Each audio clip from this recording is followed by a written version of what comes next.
To paraphrase John Lennon, imagine no employment.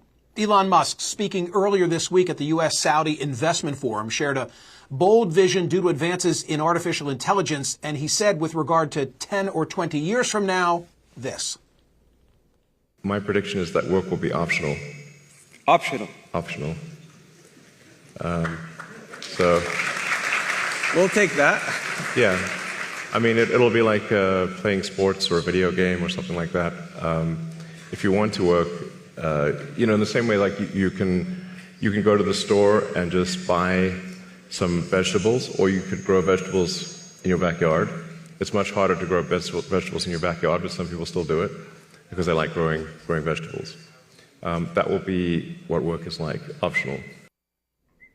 It's a vision many with a lot less money than Musk share, but just as many, maybe more, fear the AI bubble is about to crash and may bring down with it the economy. We've had bubbles before, of course, notably the housing bubble of the early to mid-2000s, which led to a financial crisis and a deep recession. It's possible we're going through something similar right now. The market has been bidding up a handful of tech stocks for some time, and they dominate the financial world. And if you've been watching the market these past couple of weeks, you may think the bubble is starting to burst. On October 29, NASDAQ was at its highest ever, hitting 24,000, just over 24,000. Friday, where did it close? 22,273. Talking to us about AI is Eric Hirsch and Sinead Bovell. Hirsch is the co-CEO of Hamilton Lane, one of the leading private market investment firms in the world. They have over $1 trillion in assets under management and supervision. Bovell, a tech entrepreneur and futurist who advises companies and governments on the societal impact of technology and artificial intelligence. Sinead, you first. Musk says work optional. Is that possible? I would say he's right about it being something that's unrecognizable in the next 10 to 20 years. I think work will be entirely transformed from the nature of work to what we call work to how frequently we work. Maybe we're looking at something 2 to 3 days a week. That is definitely in the realm of possibility and actually likelihood. The idea of an optional work future, nobody can predict it. Maybe 40 years out, that could be something we're looking at. Sinead, who pays for me not to work? Right. And so that is the big question. What are the economics of this future? At this point in time, there's still a lot of question marks. Even economists are out on what that would look like. There will still be some form of scarcity and competition and likely something new that we value. But if we head towards a more optional work world, say in 40, 50 years, the jury is still out on what that actually looks like in terms of the economy itself. Eric, I had an academic from the University of Louisville who is an AI expert tell me that 5 years from now we'll be at 99% unemployment. Okay, he then backed off on the 5 years, but he said real soon that's where we're headed. What's your thought? I think generally what you see when you see technology that is truly globally going to change everything, people tend to accelerate the timetables. So I don't see that kind of impact in the next time. So I think that 5-year period, as he also acknowledged, doesn't seem realistic. But the impact is here now, and the impact is going to do nothing but continue to grow. So, Eric, the concentration of all of these AI stocks is the dominant force of the market. Does that worry you? Too much concentration of power in just 6 or 7 hands? Yeah, Michael, I think that's the issue. I don't think the bubble kind of connotation sort of signals that this isn't real. This is very real, but it's so real right now that today you're seeing about 35% of the entire S&P market value in the hands of 7 companies. NVIDIA alone is almost 8% of the S&P 500. You have to go back to the late 60s, early 70s to see something that's similar. But back then, the top 10 biggest companies weren't very correlated. IBM, Exxon, Xerox, Eastman Kodak. I'll note that a lot of those are not powerhouses today. But the concentration issue and how intertwined these companies are, I think that's the concern. Sinead, how worried are you about this bubble? I had Andrew Ross Sorkin on my radio program talking about his book, 1929, just this week. And in the book, he said, we need to remember how easily we forget. We always seem to lose track of what's transpired in the past and think, well, it's never going to happen again in the future. What's your level of concern? I think Eric is right that the technology is real. This is a general purpose technology. It will change everything. But the timeline of the investments may not match the reality of how long this technology will take to transform the economy and to birth a new economy. So is the financial story starting to get a little ahead out of the technological story? It is.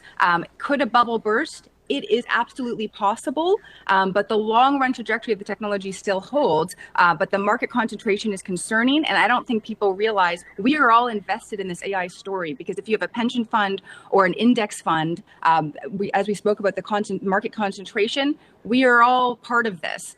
So I think it's not impossible that a bubble does burst in the short run, maybe around the data centers, because that's where the longest term and the biggest bets are made. But the long-term trajectory of this technology is real.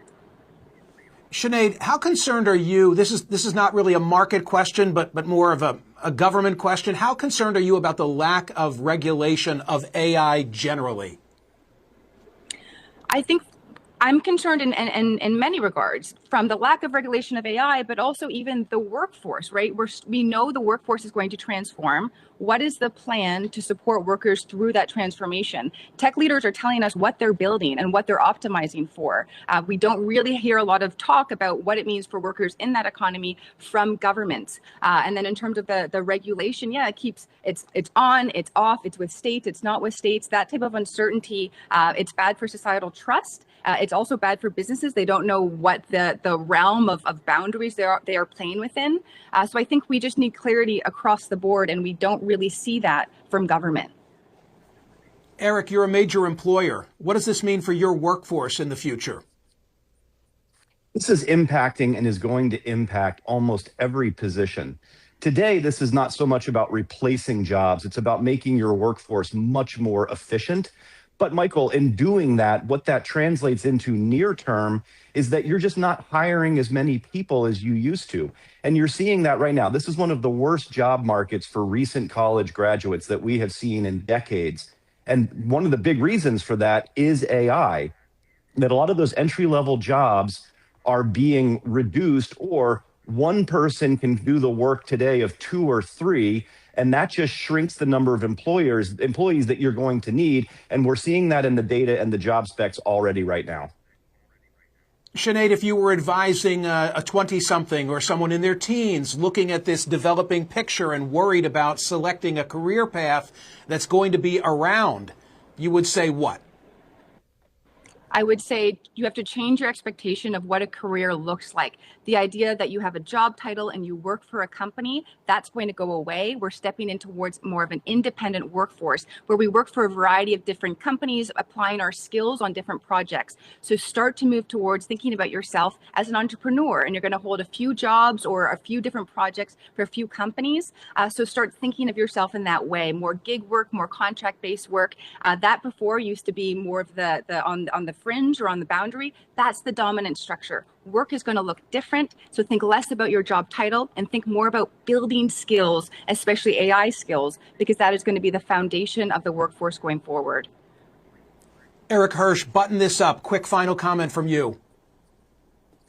I think the technology is real. The technology is here. The technology is enormously impactful. And that said, we all have a lot of money tied up right now in a small number of companies that are dominating the economy. That tends not to end great. Sinead Bovell, Eric Hirsch, we appreciate both of you. Here's some social media reaction. Follow me on X, subscribe to my YouTube channel. Perhaps I'll read your comment on air. From the world of X, much like when we were told computers would lead to skyrocketing unemployment, people will adjust. Embrace AI, learn. No, I don't agree with this. I get the point. Like, oh, they warned us about television and now they want to warn us about the impact of technology on kids. Except this could put us all out of business, maybe in a good way. If Elon Musk is right, people are going to be painting and listening to music. But who's paying for that? Unless it's the 7 AI companies that are driving the market right now, and maybe that's the answer. I find it unsettling.